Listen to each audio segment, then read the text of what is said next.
This time on Captain Castle's Laboratory, we're working on Department 56, Day of the Dead, Festive Dance. Well, it doesn't work, hence the reason it's here, but it doesn't do anything. No noise, no sound, nothing. I'm thinking one of two things. Motor went out, wrong adapter. One of the two, or both. So, when I got it, this character, I just stuck it back in the hole, was laying inside the box. And these two are captive. So, that's the first issue. Second issue, that's probably why it's not captive anymore.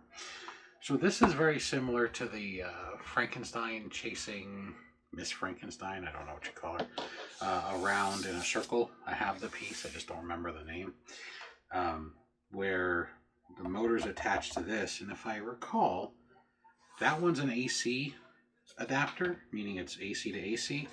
This one has a DC adapter. That's why I'm thinking it might be the wrong one. I could be wrong. I haven't worked on this piece. But we were discussing this piece on a recent club meeting I was in, and it's apparently notorious for breaking. So that's also not a good sign. Apparently the box has a lot of this foam that's just falling out. You can kind of see it here in the seam. That's what I'm trying to wipe off. I didn't even realize how much it was shedding. So let's see if the bottom is loose enough from age to where I can break it free with a screwdriver. Appears to be just glued on. The answer apparently is going to be no. So it's glued on pretty good. So we're going to warm it up and see if we can break some of the adhesive away.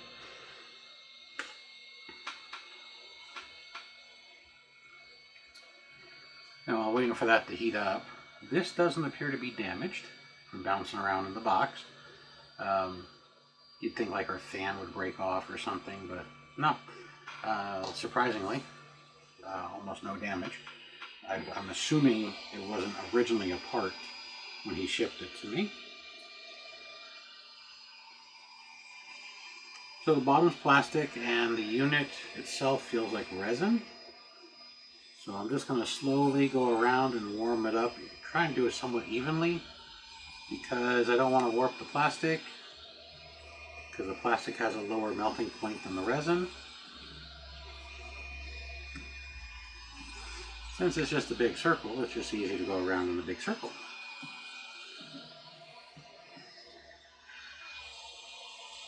Yeah, it's starting to get warm. Now we'll go a little slower.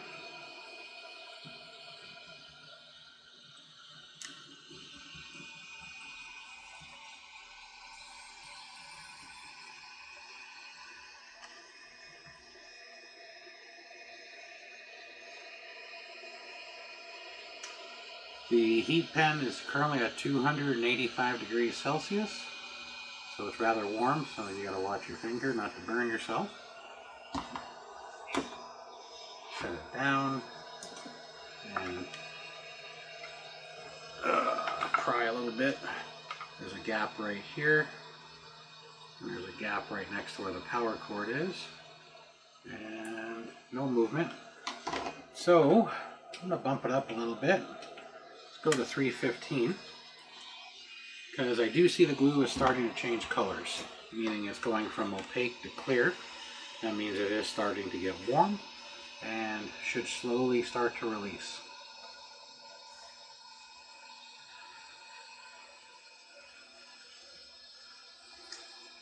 I'm not removing the rubber feet, so when I go around I try to move my nozzle away from the rubber feet so I don't stick them to the nozzle.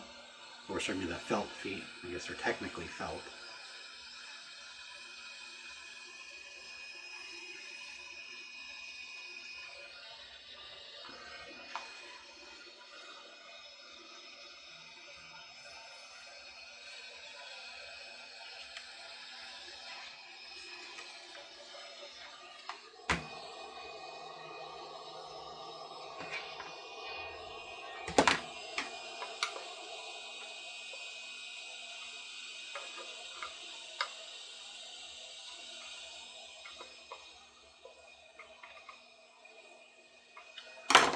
Nothing yet. This might take a few minutes.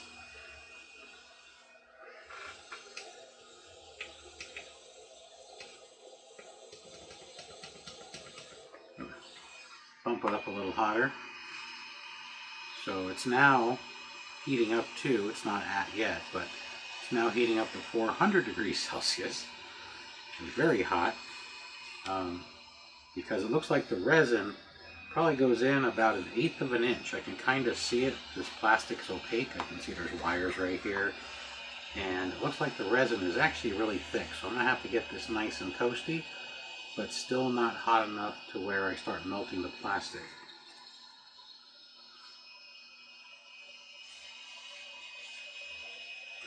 Alright, it's at 400 now.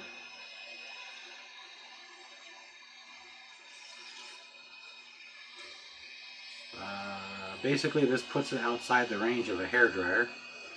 You would have to use a heat gun on a higher wattage, or if you have a variable, adjust the variable up. This is a variable.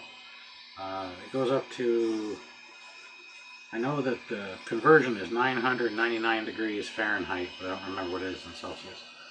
But this thing gets hot. It's really good at burning to your fingers, so you got to be careful.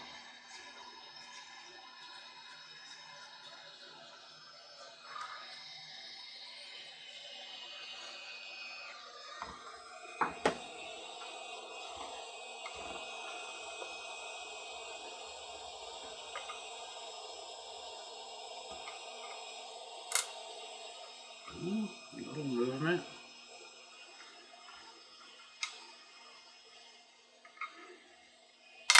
There we go. Get it a little bit warmer.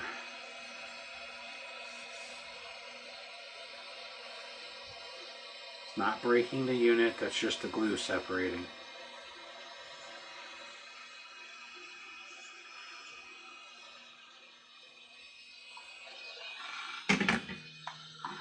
It's going to cool down now on the cradle.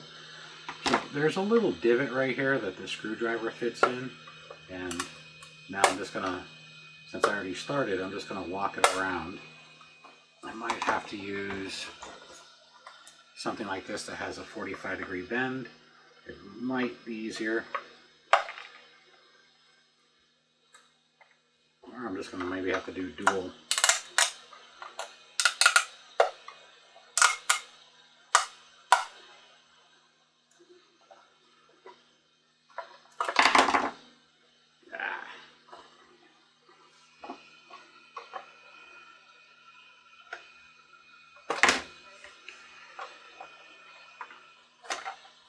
It's kind of hard to do this while balancing it in your hand, but it is what it is.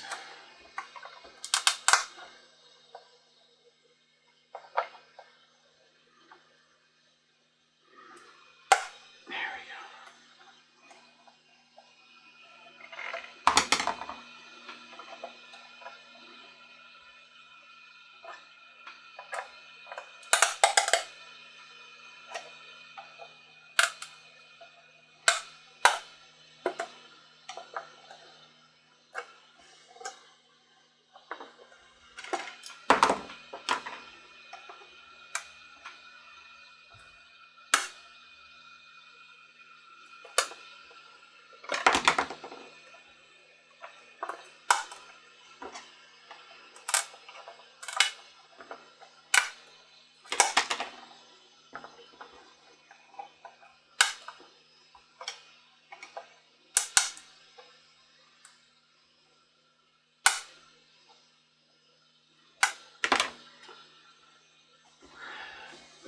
You just gotta be patient and work your way around.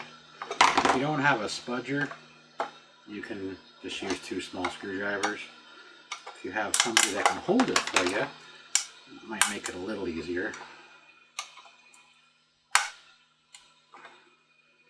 The reason the screwdriver falls out is because it's got a round shaft and the spudger doesn't. It's because it has a flat or rectangular shaft, so it sticks better.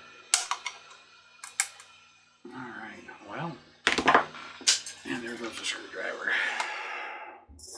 I'm going to have to heat the edge of it still. It's Screwdriver. So this section right here is still bonded really well. It's not cracking the glue anymore. It's now starting to flex the plastic. So I'm gonna have to listen to it again. I'm gonna heat this part right here back up.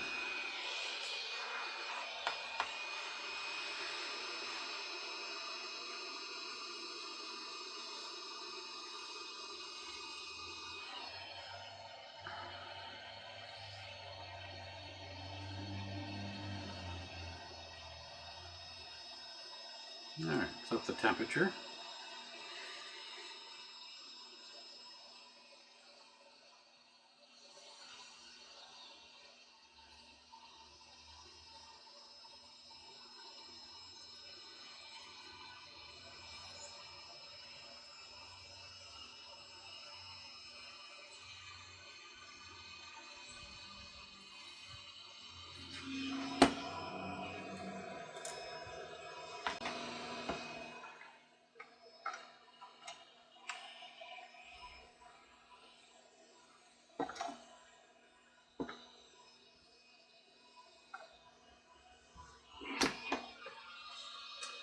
Using the screwdriver and the spudger to keep tension on it, so hopefully when the glue starts to release, it'll lift. Also with the gap, I can kind of force the hot air underneath inside.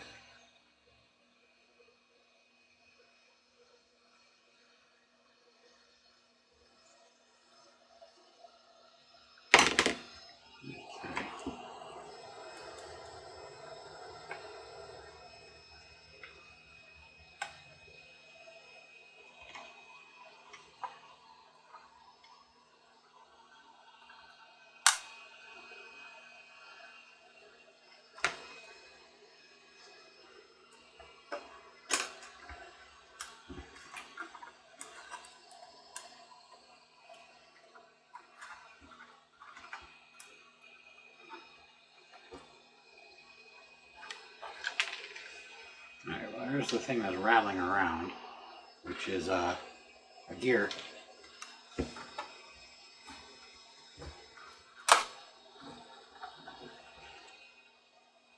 Oh wow, there's a big old blob of resin in here. That's why it's not separating. They apparently overdid it right in here. I can see it through the flexed plate.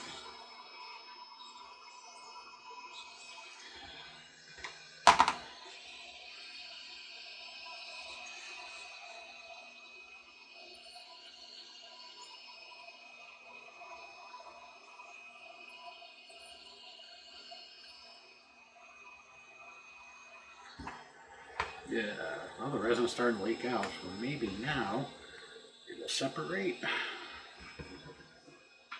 Ah, of course not.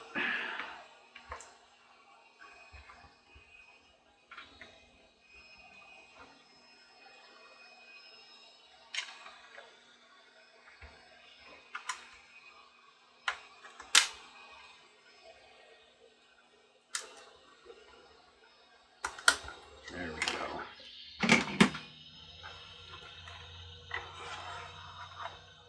Alright, so now we have it separated. Yeah, you can kind of see this extra thick area. It's thicker than the rest. Okay. Now we have this out.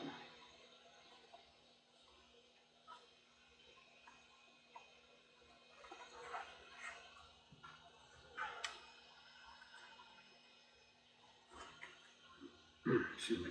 So we have our strain relief right here, and we have the wires taped down. Keep it out of the moving mechanism. The gear is a planetary gear or stationary ring gear, and then these are little satellites that go around inside. That's supposed to be pressed into that shaft.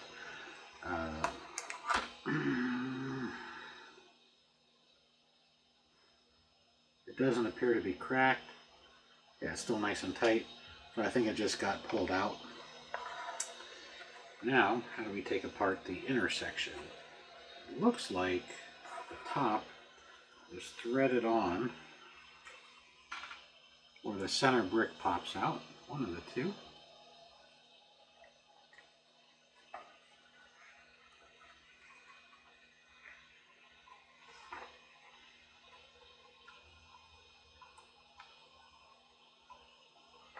Or it could be that there's a screw in the bottom right underneath the sticker that says the Parma 56.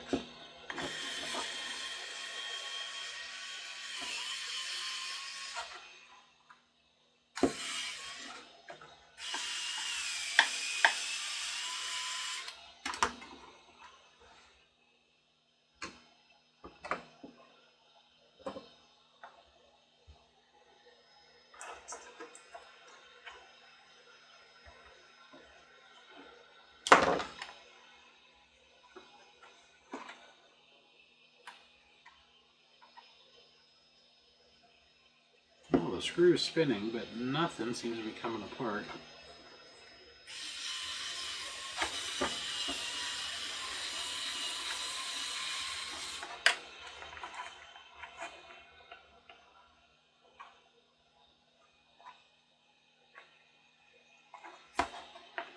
Now it's looser, but we haven't separated yet.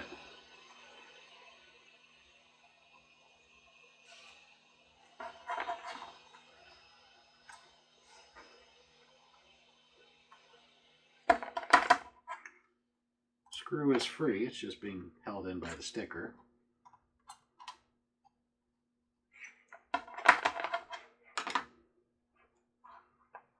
So anyway, there's the screw. It's no longer attached. The head pops out, but it gets caught on the edge of the sticker from the hole.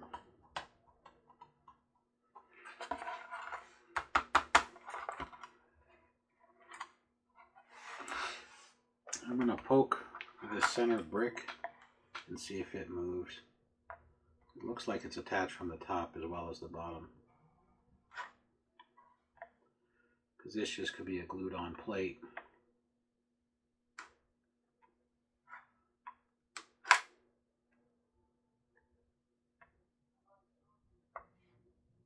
See if it's the whole center. Nope.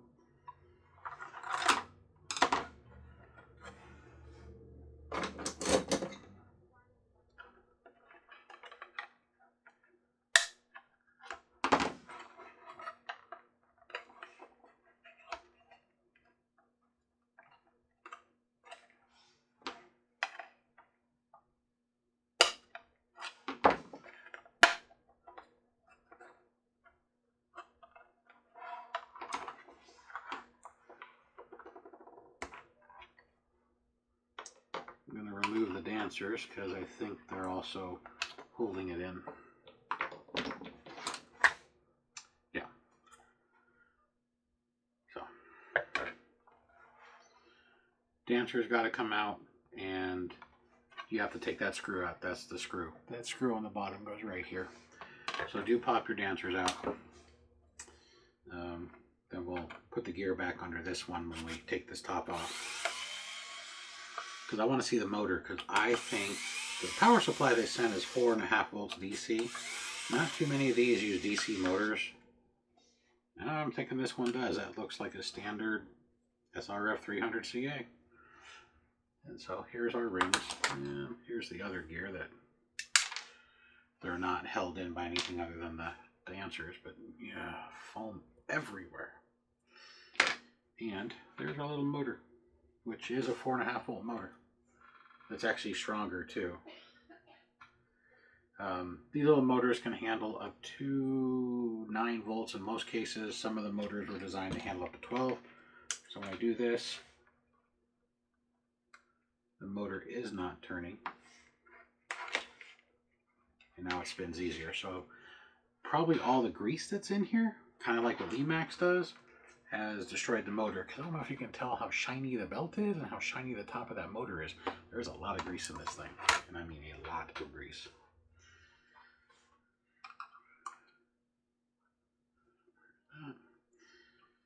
These gears all come apart, so be mindful. I don't know how they have the motor in. They probably glued it in, or it's just pressed in. It's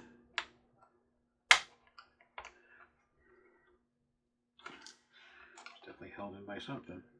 I think it's pressed in.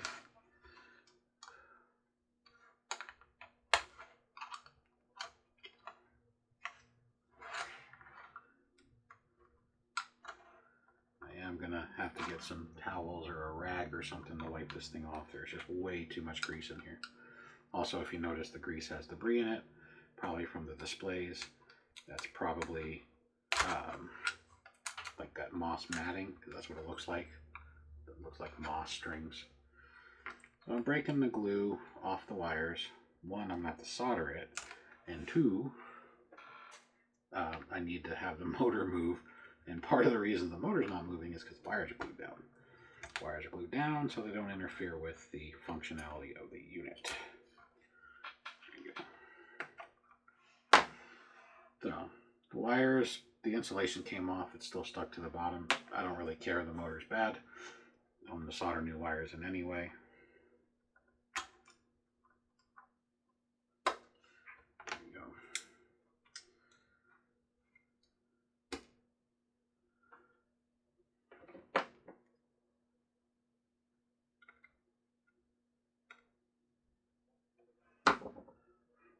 No. Motor has no marking, but it's a standard SRF motor. And this will be the first time I've ever seen a Department 56 that uses it. Let me grab one real fast.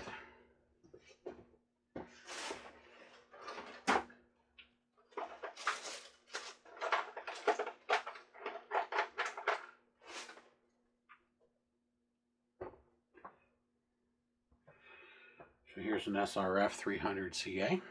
As you can see, they're the same. I'm going to see if I have one with a longer tail on it.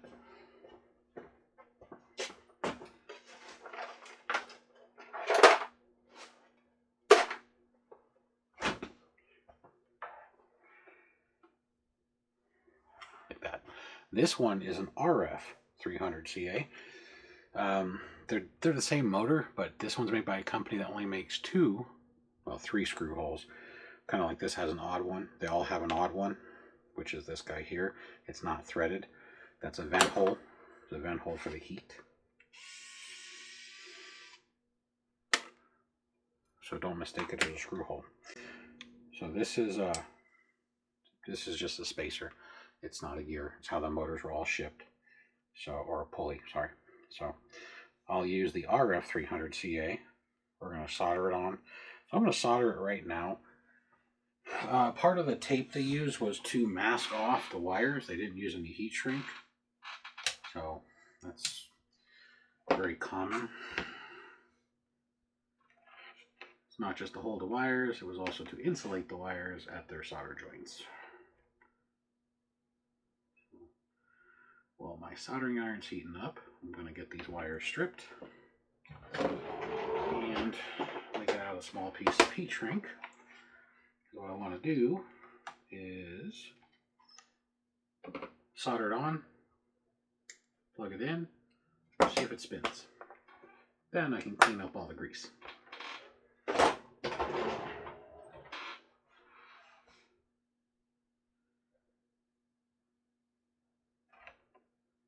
Make sure when you heat shrink, you put your heat shrink on before you do your soldering.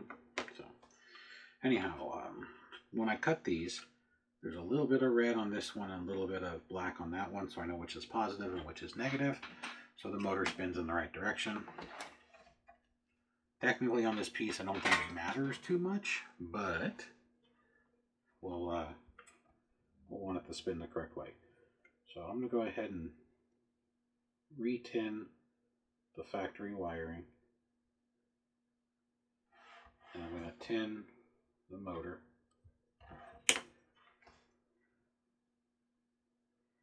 And if you notice, I only put heat shrink on one side. That's because technically you don't need it on both. You just need the two not to touch each other. So if one's protected, it's fine. Also, since I'm going to have to hot glue, ouch. Ooh, solder's hot. I'm going to have to hot glue it back down. The hot glue will also keep it insulated. So.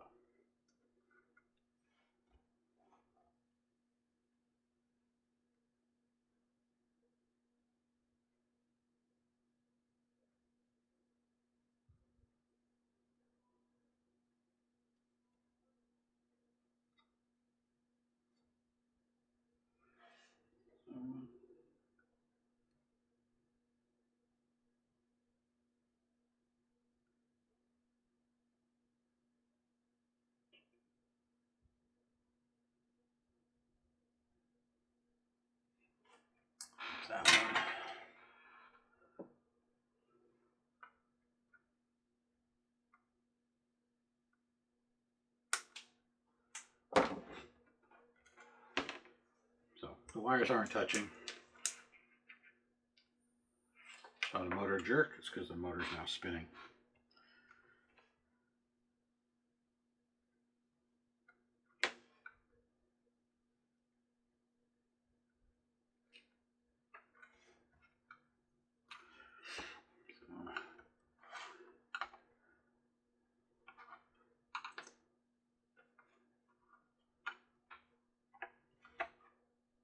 Not going to matter too much if the old wire insulation's on here. I'm just going to see if it peels up with a screwdriver.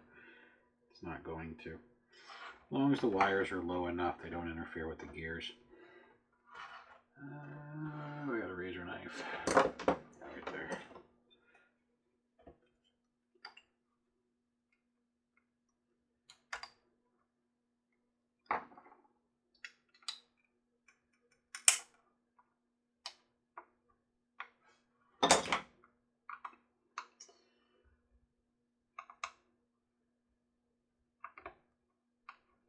So it's in a track, and the glue is all throughout the track. I'm probably going to have to heat it up a little bit. I do want to remove some of the excess insulation. Won't get it all, but I want to make sure the wires do sit flush, since they do have a special track cut into it. And then I'm gonna have to pause it while I go get some paper towel. My roll in here is out. I haven't replaced it yet. So we're gonna take off the grease, and then we're gonna put new fresh grease on it. Not near as much.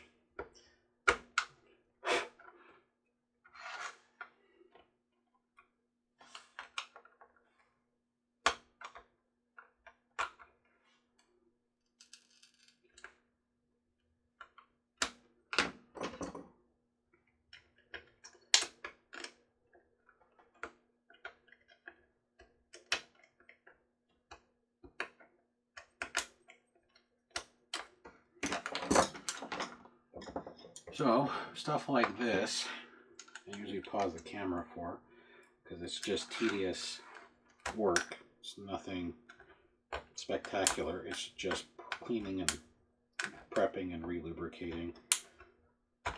This is more cleaning out the track, so I can ensure we have a good low connection.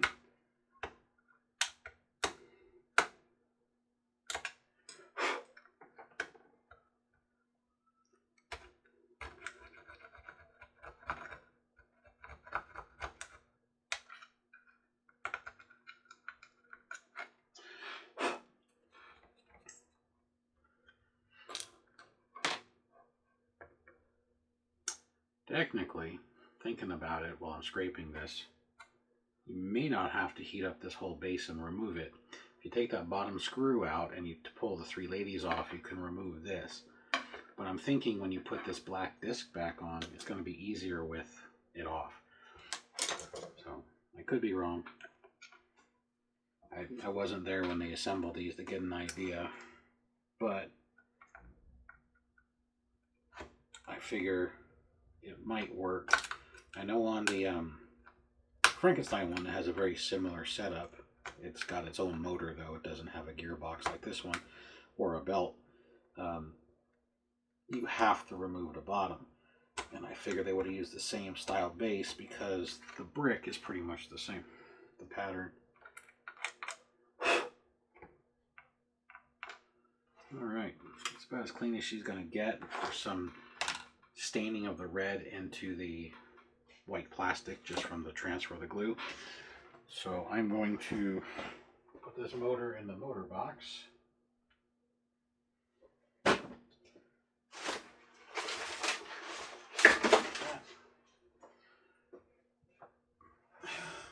I do recycle all the bad motors.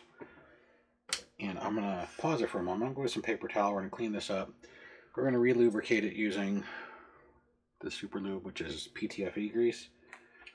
And we're going to lube this track, the gears, and these gears, this gear. We're going to dry off that pulley we're going to dry off that belt. As you can see, it kind of left the ring. It is really greasy. And that pulley and the armature, or the axle shaft, will be lubricated, but the pulley won't be. But you need the friction for the belt so it doesn't slip. That's the problem with excessive grease that most of these companies do. The biggest company that does the excessive grease is Lemax. This is the first one I've seen from Department 56 that's excessive. Less is more. Less grease means it'll last longer because it won't pick up as much debris. And when it gets warm and turns into a liquid, it won't get into the motor. So, but anyhow, I'm going to pause it for a moment. I'm going to go grab some paper towel. I'll start wiping this down. We'll get the debris out of it, and then we'll do the reassembly. So I'll be back just a couple moments. All right, I am back. I got some paper towel. I am now getting everything cleaned off. I got this pretty well cleaned off. Most of this black residue is gone. The staining, the tracks cleared out.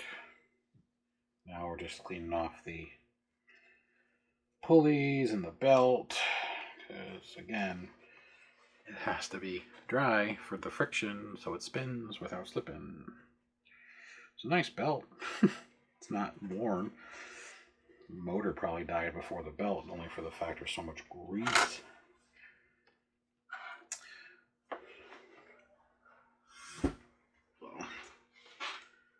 But I got the majority of the grease. Now I'm just going to clean out some of the teeth that have crap in it. Just using a broken blade screwdriver. So the screwdriver chipped, so it's more of a, kind of looks like those stitch pullers on the end. It's got that little weird hook thing.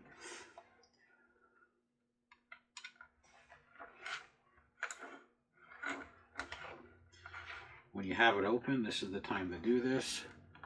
Don't half-ass it, basically. If you see stuff inside the teeth, try and clean it out. Use a folded out paper clip or eyeglass screwdriver or something like that. Because all that's going to do is get bound up inside the teeth, and then this is excessive, but you'll have stuff like this stuck in the teeth, and then it'll start to try and jump over.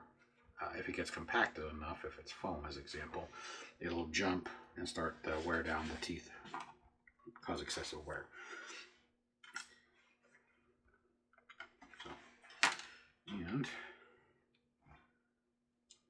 So we're going to lube this shaft. So put a little lube on the shaft and have it drop down. Let's get the spacer back on. So on top of this pulley is a little spacer, and that's a spacer so that the gear doesn't walk up and down on its shaft between that and the black plate. Now we're going to press the motor. Oops, before we do that, let's press on the pulley. So the pulley should just press on with your fingers. Now we'll press in the motor. Make sure it's facing the right way. So it is just a snug fit. It's not glued in. The wires have a little track. Of course, my fingers are too fat to fit in there.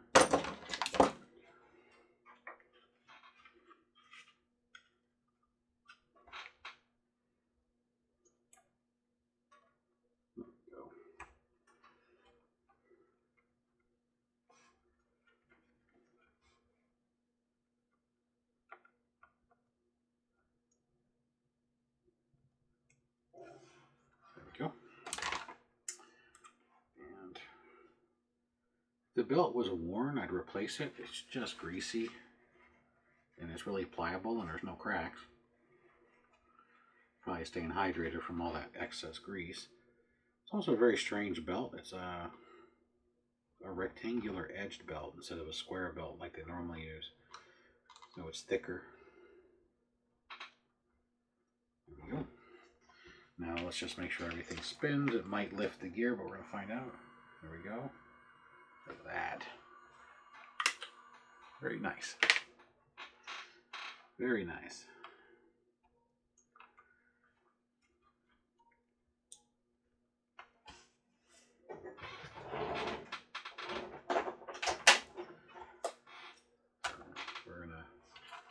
Melt the heat shrink next. Keep forgetting about the ceiling fan.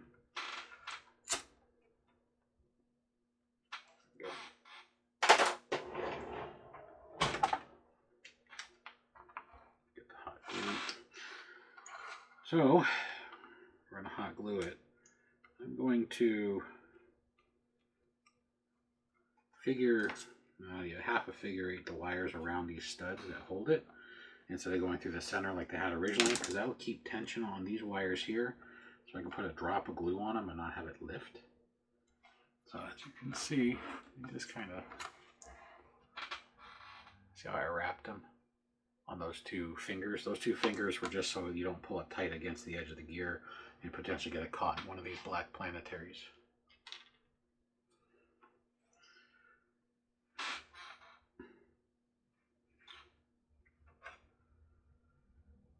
Yeah, I'm not going to lie, putting this back together is going to be a treat. And the reason I say that is we got to put it on and then line up these planetaries so they stay underneath these screw or the holes. 1, 2. On that plate, sorry, not this plate.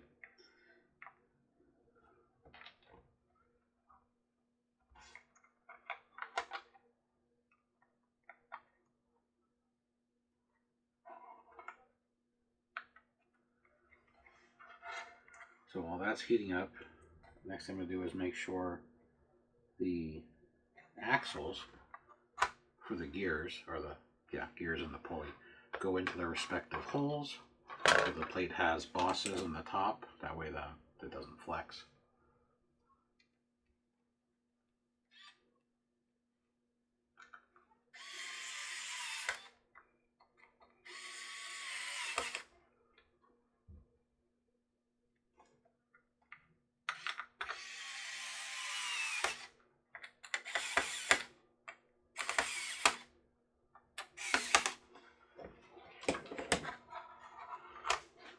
Make sure we still got spin. Sure do.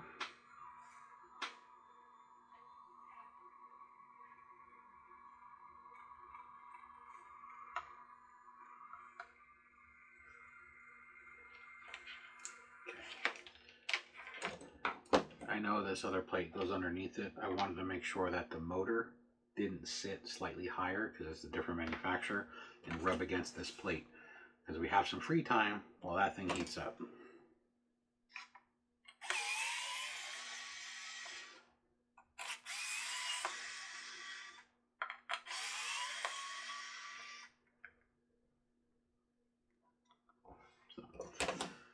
So this, put these screws in, so it has this cup right here that rests on top of the motor and helps push it down. Since it's a different manufacturer and everybody's manufacturing process will have slightly different tolerances, speed, height, amperage rating, torque, so on and so forth, that if this motor sat just a hair taller, I wouldn't be able to screw these screws in flush, and then these wouldn't fit inside their respective ports on the top. So all I was doing was testing it to make sure that that fits around that and it doesn't interfere. Okay.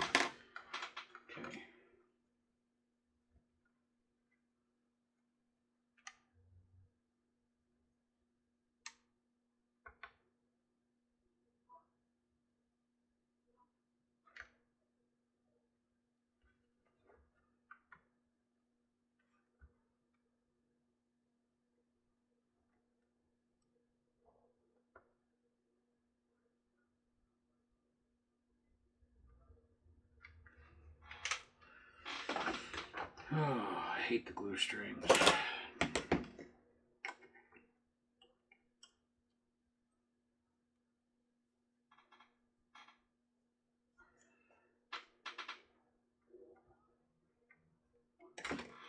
we go. So I'm just going to hold this for a second while this side dries. I put the glue over the junction where the one wire is exposed. It'll be fine, like I was telling you.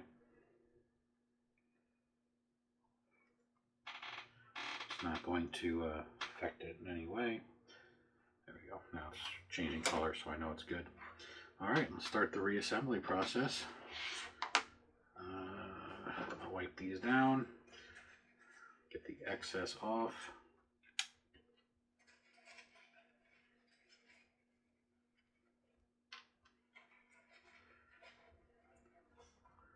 And then all I'm going to do is put some grease in these outer teeth, and when these roll, they will smear the grease around. And then I'm going to put some on the inner teeth.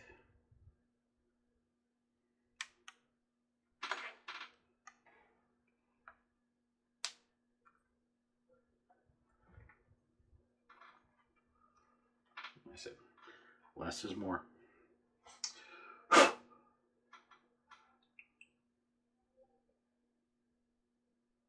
All these teeth look good.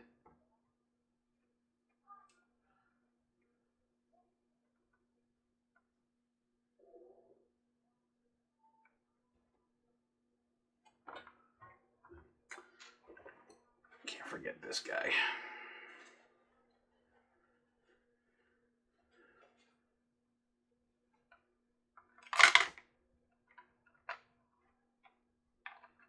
There we go.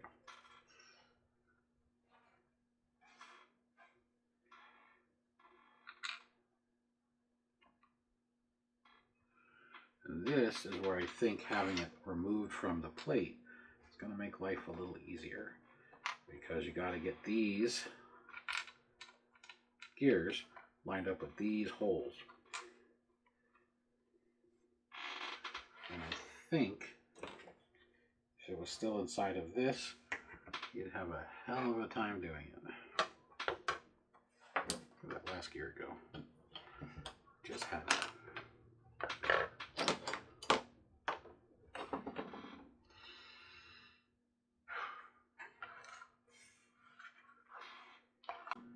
I swear I'd lose my head if I wasn't attached.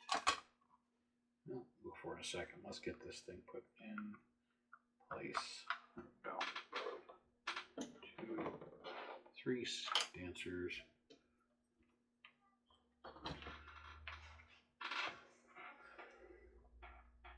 Oh, I already put it in there. Jeez. All right, those 2 gears are lined up. And this one's off.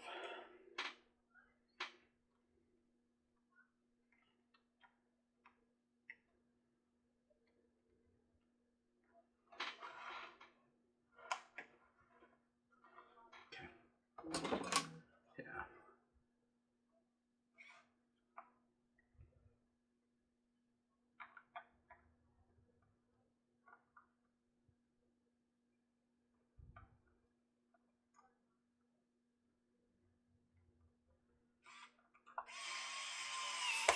There you go.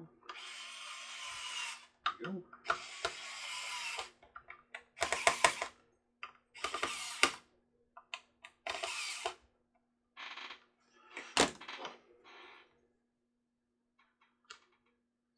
That was lined up. That was lined up. And that was not.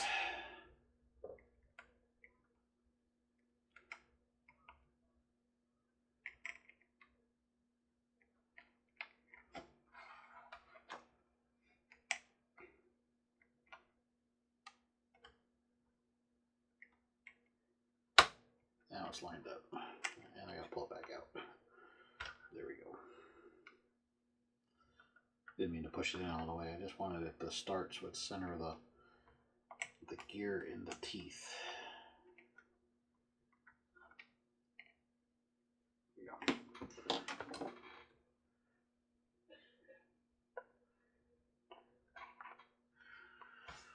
So this is the spot where I think having it apart would make it so much easier.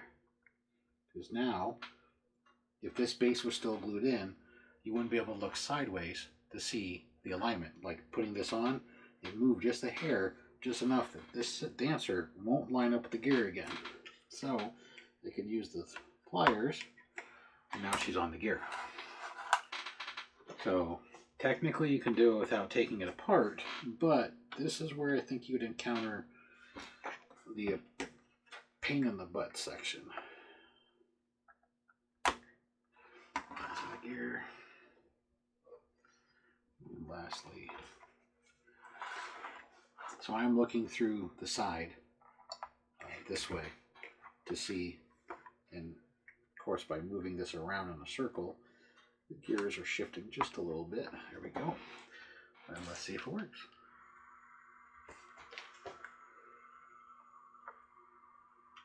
There we go. There's our dancers. So now the last section is putting this back on, which isn't too terribly hard. Just drop it over, line up the groove for the cord. But here's where I may differ from the manufacturer. They're going to tell you to use a hard glue, like originally, like a resin glue. I will put this on once I pick it up. I know the screws right there. But I like using this clear Gorilla Glue. Now this stuff is like super strong. Like this was a pain, this is worse. Which means if this ever breaks again, you're never going to get it apart. Now, I use Surebonder hot glue. It's stronger than regular hot glue, at least in all my tests it is. And I'm probably going to glue this together using hot glue.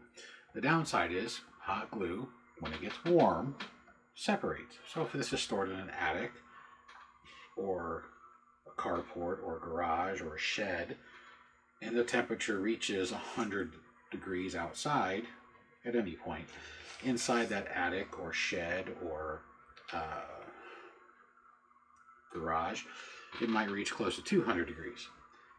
This will break down, whether it's Surebonder or not.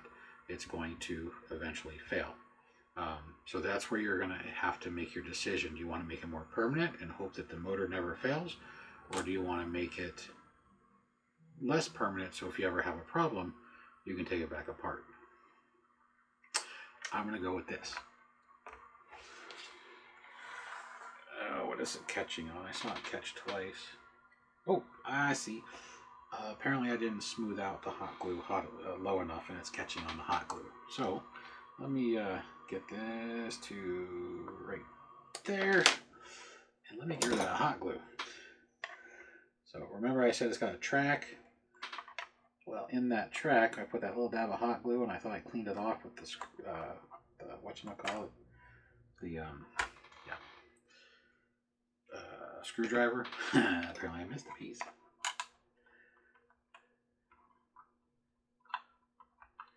Just gotta make sure it's pressed down. Anything else that's sticking up.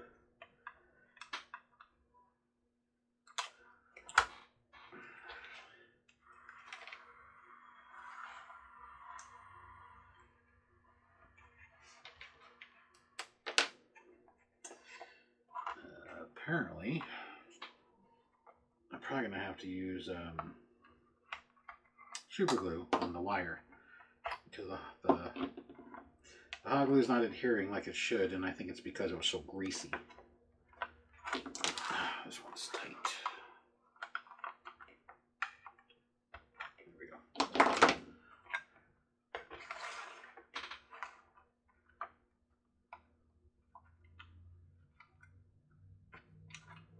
Yeah, it caught the black wire. But this is why I let things run before I fully assemble them, or I let them run before I ship them back, because I find any flaws.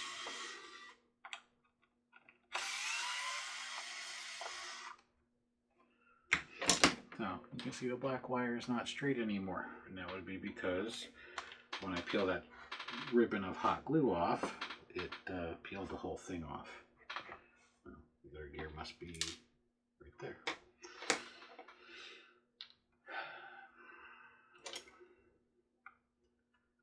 And of course it smeared all that grease around like it's supposed to when I put it on the teeth. So I think, like I said, we're going to put a dab of super glue to hold the wires down. That's got to heat up anyway before I can use it.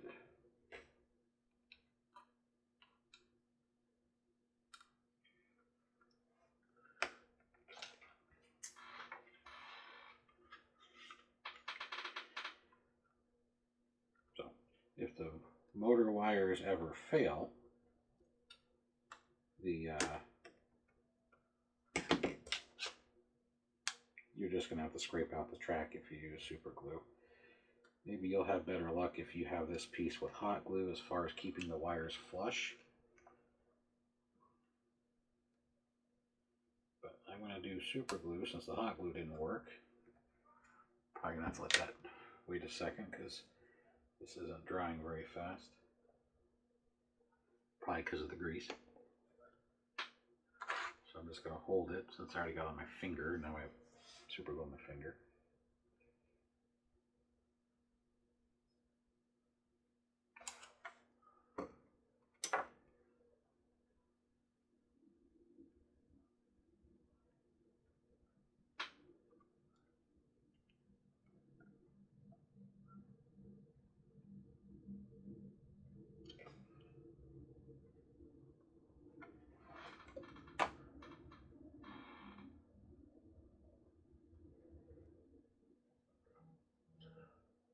Alright, well now we're just waiting. So I'm going to let this cure. It usually cures fast, but I'm going to let it cure a little longer because it's mixing with the grease. It says 45 seconds, but I think it's going to take a little longer. And then I'm going to reassemble it, and I'm going to let it run again. And then I'm going to glue the bottom on. And then we'll be back. Because I'm sure you don't want to sit here while I wait for that to cure and then test it again and see if it catches or see if it's close to these gears. So, but at least you get the gist, and not everything works on the first time. If you watched a few of the videos, I've had it where it didn't work the first time. Sometimes you don't see it on video because it's during the time when I pause it to do the tedious work.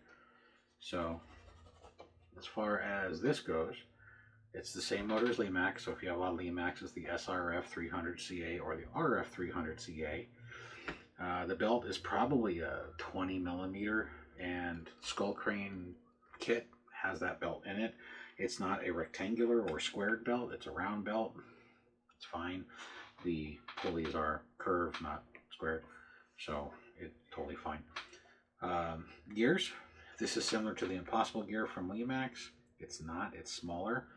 Not quite sure where we would find this gear. We'd have to buy several gear kits to figure it out. This gear though, I found this one that's the pulley slash gear in clear.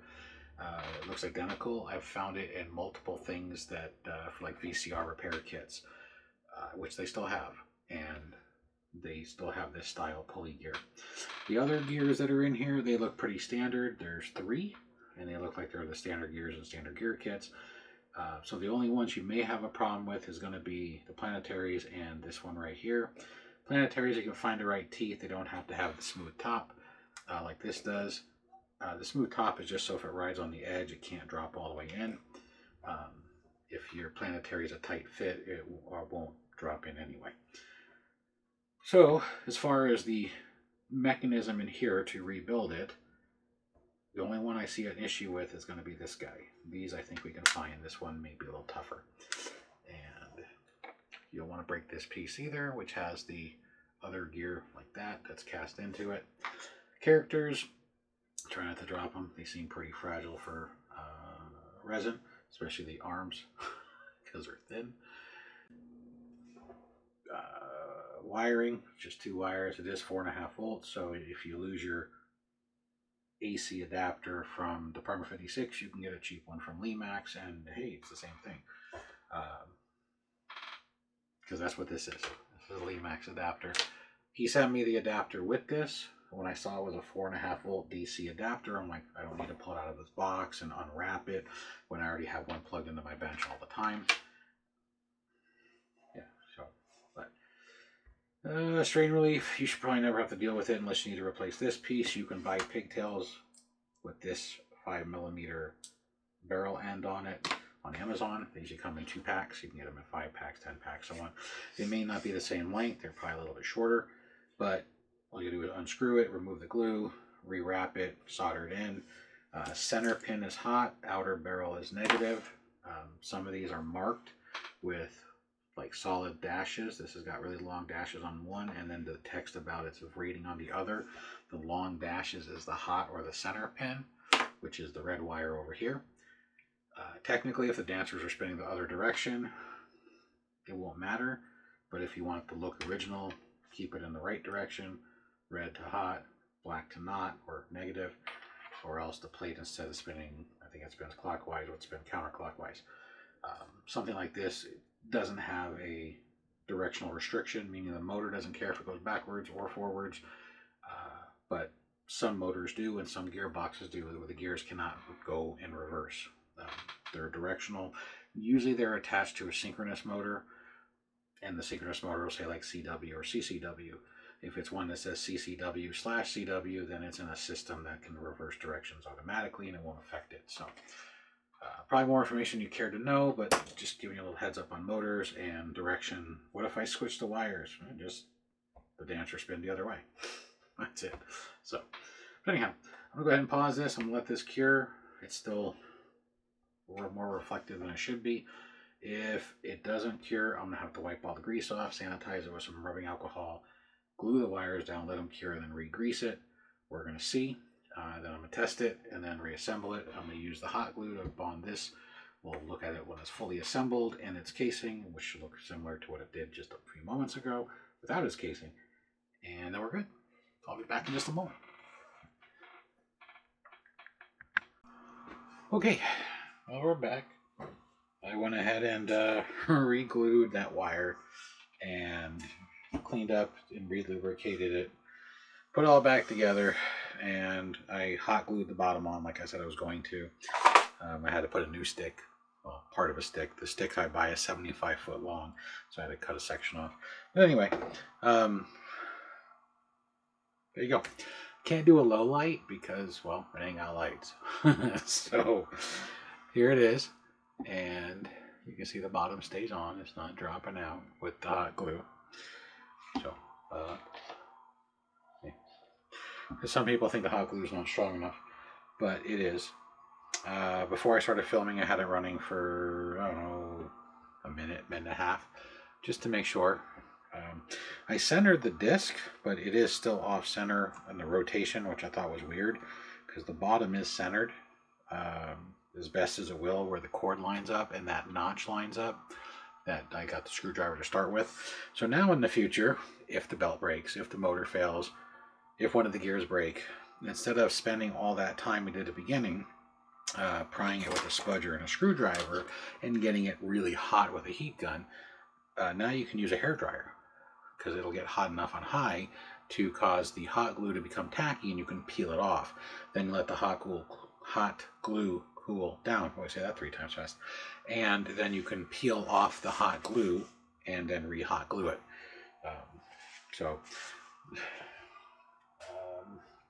I know some of the pieces, they don't use hot glue because they don't want you opening them, or they're afraid that if you lift them, they'll fall apart. So there's pros and cons to everything. But there you go. That is how you open up and repair the Day of the Dead Festive Dance piece from Department 56.